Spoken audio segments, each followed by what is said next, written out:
All right. I haven't seen you guys in a few days, but I've been kind of busy here. But today, Mr. Wu had brought out some extra special Leicas. One in particular, there was a request for a Leica M5, so he'll discuss that.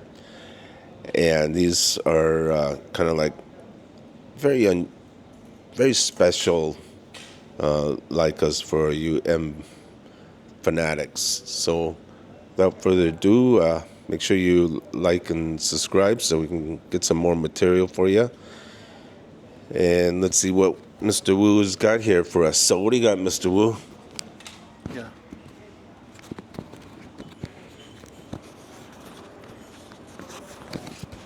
Okay, we are on again.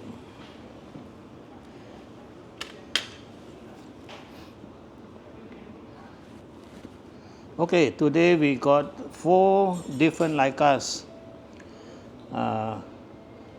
Sometimes I have to wait for the right one to come along, so I have another collector friend who graciously loaned these 4 different cameras for this interview.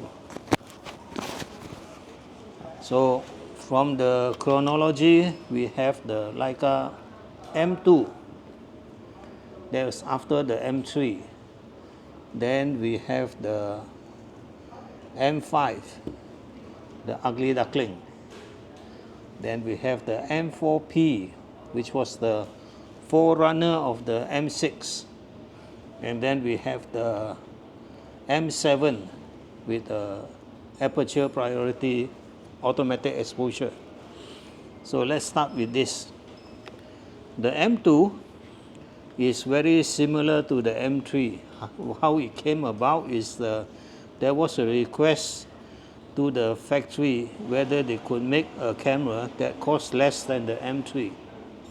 So it was not actually very much lower, but in part of the things they did to make it less expensive was to have this manual resetting frame counter. It's not self-resetting. So you got to reset this counter each time you put in a roll of film. So that's one of the things they did. And when they were having the M3 means you got 3 frame lines. They got frame line for 50, for 90, and for 135. And they only appear one at a time, so there's no overlapping frame line. So at any one time, you only see one frame. Unfortunately, when they put a 35 millimeter lens, which was wider than 50, there is no frame line to show that. So Leica have to work around it. So when they had the first 35 mm lens, it came together with a goggle or like a spectacle mounted on the lens. What it does is that when you mount the lens, although it's 35 mm, it triggers the 50 mm position frame line. It triggers the 50 frame line that the goggle has a prism that extended the angle of the viewfinder left and right. So you see the coverage of a 35 mm frame, but it was actually using the 50 mm frame and was quite bulky. So some people did not like it. So when they came out with this M2, they changed the configuration of the frame line. So on M2, you got 35, 50, and 90. Again, the frame line only appear at one time. You don't have double. So you got 35 frame line, 50 frame line, and 90 frame line. Now, in order to do that, they have to reduce the magnification. So on the M3, you got the magnification of 0.91, which is almost 1:1. In other words, if you put the camera with your right eye and the left eye, you see the same size image. Now that don't happen with the M2. M2 gives you a slightly smaller image to accommodate the 35 frame, so it's 0.72. In fact, all the cameras subsequently rangefinder natively is 0.72. So, but the mechanics, the structure, of the camera is the same as the M3. It's just as robust and so on. But like the M3, M2, M1, they use this take-up spool, which was also the same spool on the screw mount camera, the 3F 3G. With this one, when you do the loading, you would have to do it this way.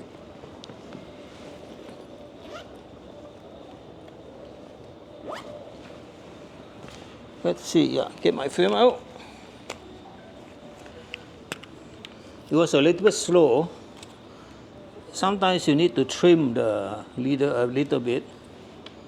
You have to take it out here, and then you got to push the film. Oops, drops. Yeah, pick it up. So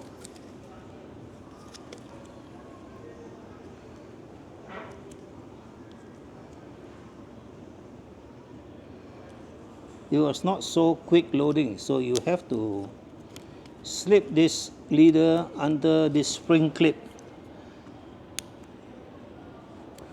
Yeah, slip it under, and then when you load it in, you got to do it this way. You know, this one can come out. You got to put it in and push it both inside. Then you close the back. And then you bring it to you wind 2 blank frames. Wind 2 blank frames. And then when you see this red dot moving, that means you got it all done. Then when you rewind, you release the clutch, lift this up, and then you wind back the film, which is good if you are not in a hurry. So while you wind, you can feel the tension, and then when the tension is off, you know that the film has come out of the take-up spool. Okay, then you take it out.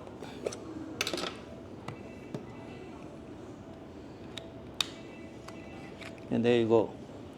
So along the way, they make this attachment. This is called a rapid loading spool. In the catalog, I think if it's they got a code number for that, 14260. So this is a rapid loading conversion. Well, what you do is you take out this spool, keep it away, and you insert this one instead, and then this one clips on here.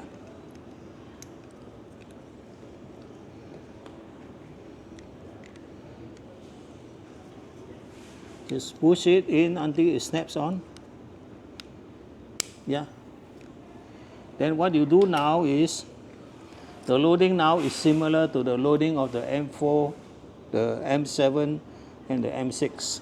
So what you do now is you pull the leader, and you see there is an open end of the spool. The open end here, open end. So you just drop the film in. Pull it out long enough, drop the film in,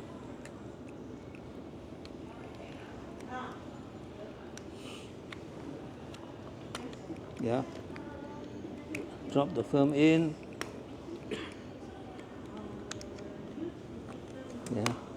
yeah, then you close it,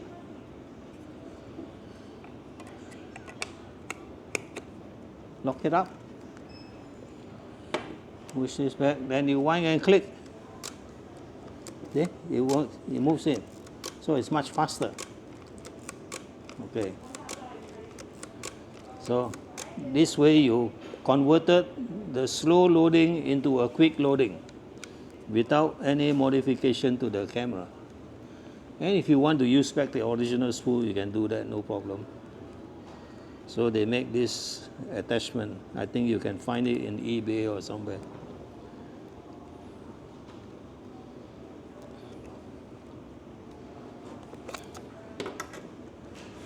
Yeah.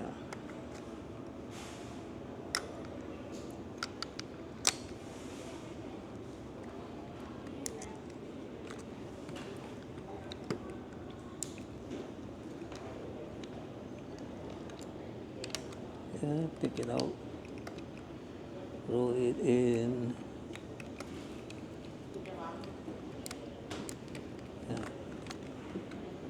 Take it out. Okay, so this spool can be taken out. We put back the original.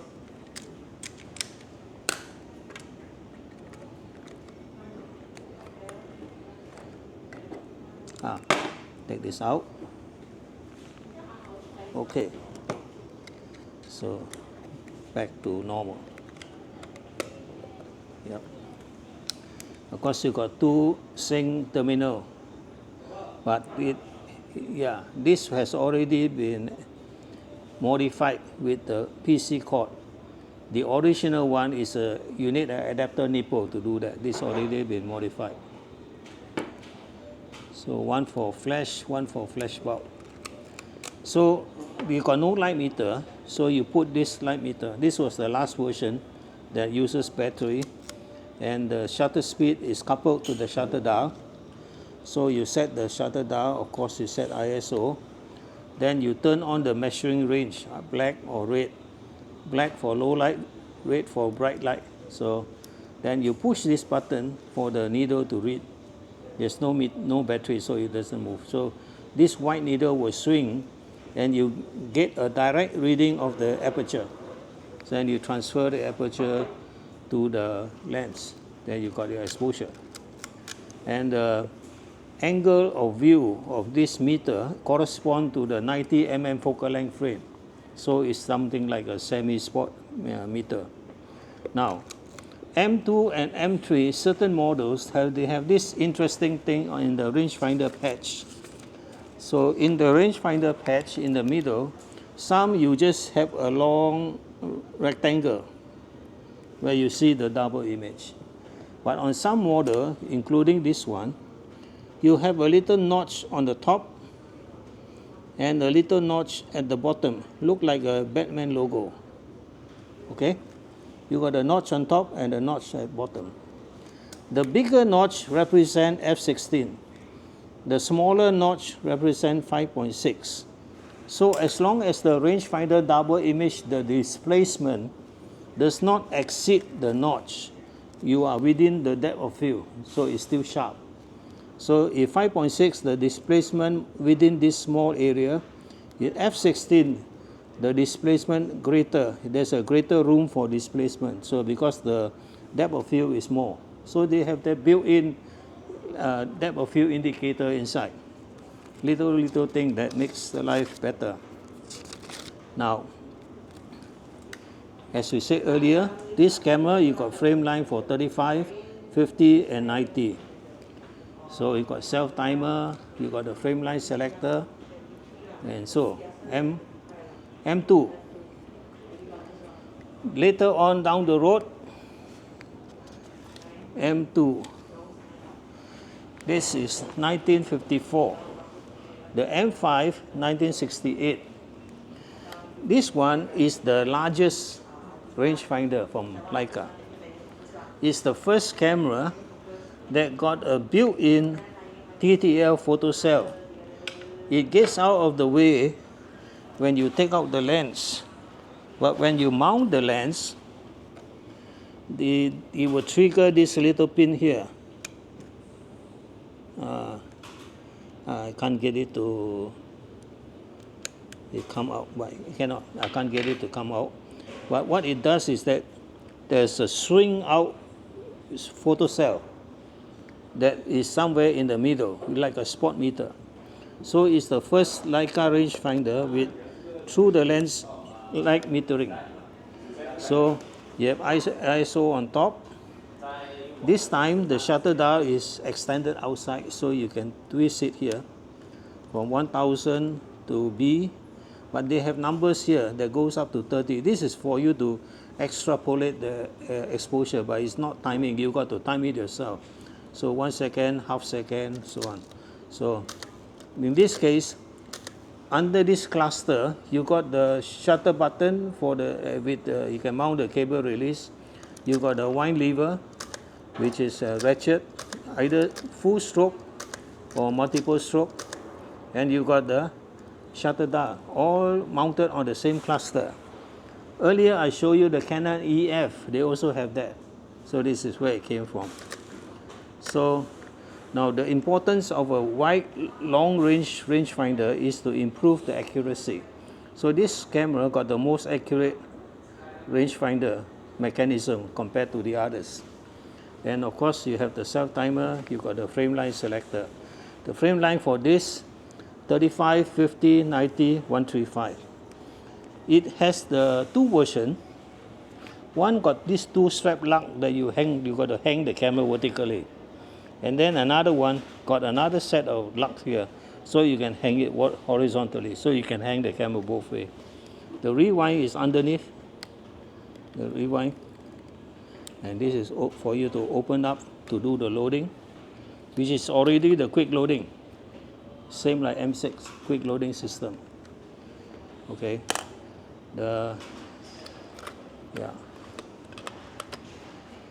you can also put the VisoFlex. The VisoFlex will work on all these cameras. You convert the camera into a SLR. So some like it, some don't like it. At one time, nobody wanted it, so there was prices very low. And then some people begin to talk about it and become popular again. Then the price went up. So you got the M5. They have silver, they got black, but black was not so common. Okay, so you got M5. 1980, you have this M4P, the forerunner of the M6. By this time, this camera already produced in Canada. It's interesting.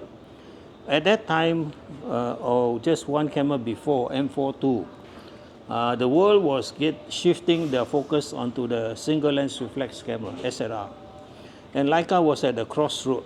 They were thinking, should we join the SLR bandwagon and abandon the M, or what? And they almost decided, let's say, okay, we join the SLR bandwagon, we stop the M. But there was already a plant in Canada. And the reason for the plant are two. One is that they don't want to put all the eggs in the same basket after the war. So they wanted a remote location so that if anything happened to one side, the other side can still continue.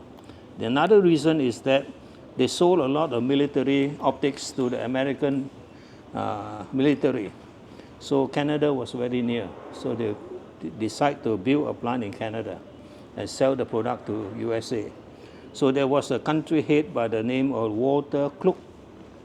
When he heard that Germany decided to kill off the M system, he said, no. Send the production to my site. We will build it in Canada. And headquarters gave him one condition. We will do that on one condition. If you can get an order of 4,500 pieces on an M camera, we will allow you to do that. So Walter Kluck did his work and he got an order of 9,000 pieces. So no brainer, the production shift, and that saved the M system. If that did not happen, we don't have any more M today. So M was done in Canada, and together with Walter Mantler, many good lenses came out from there. But over time, the collectors wanted to see the engraving made in Germany. To them, the Canada one was not so good. But actually, technically, they were no less, or even they were actually better. So later on, the Canadian plant was sold off and the production went back to Germany. So this camera is a continuation of the M4, M42, and this is the M4P. This time, they added an extra frame line, 28 mm, and the extra another frame line, 75. So you got three pairs of frame line, 28 and 90, 50 and 75, 35 and 135. They all appear in pairs. And so again, the early one, you got two sync terminal. The later M only got one X. Because at the time nobody used flash bulb already. So you got this one, come with a quick load system. Then this one you can put a motor. You can put a motor winder. Only thing it does not have a meter. So you have to use this same meter, put it here. So after this, the M6 came. The M6 was essentially an M4P, but with a built-in meter. But unlike the M5 meter, the photocell is stationary at the base, pointing towards the curtain. So instead of a swing cell, so it's M4P. To commemorate one of the anniversary, they had a special set with the period engraved, and they got some matching lenses to come with it, M4P. Then as the world become more automation, this one, the last M camera, not to say the last one or the later one, before the digital came in, they have this M7. This one needs a battery to run the shutter, but it's very quiet. No gear sound, so you just click. In order for you to take picture without the battery, they provide you with two speeds, 125 and 60, which you can use, and it will work without battery. And see, it's much quieter than the normal M. And it also has TTL metering, but just not only the normal metering, but you also got another sensor for flash metering. So you got TTL flash metering. And you can see here it's fitted with a motor. So you can put a motor and you can wind on. And of course, some independent maker, they make this nice leather from Italy. So for those who want to keep their gear in good shape, so you can put this on, clip it on, yeah.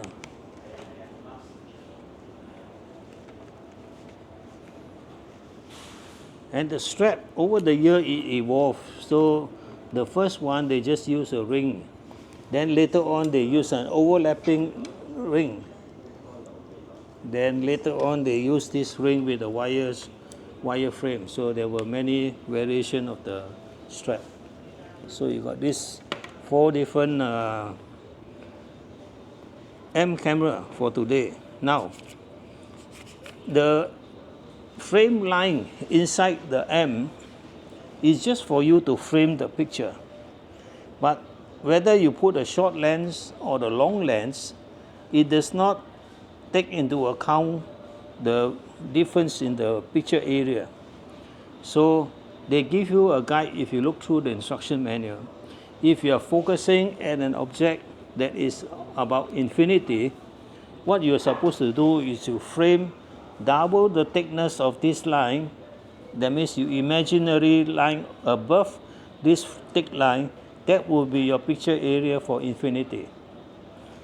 The normal picture would be within this line. Then if you're taking close up, another double imaginary line inside the box. So that's how you can gauge the picture area. Otherwise, you either see too little or too much. So these little small things that you can get that info from the Leica books and instruction manual. So you got all this Leica. Okay, great. Yeah. I want to make.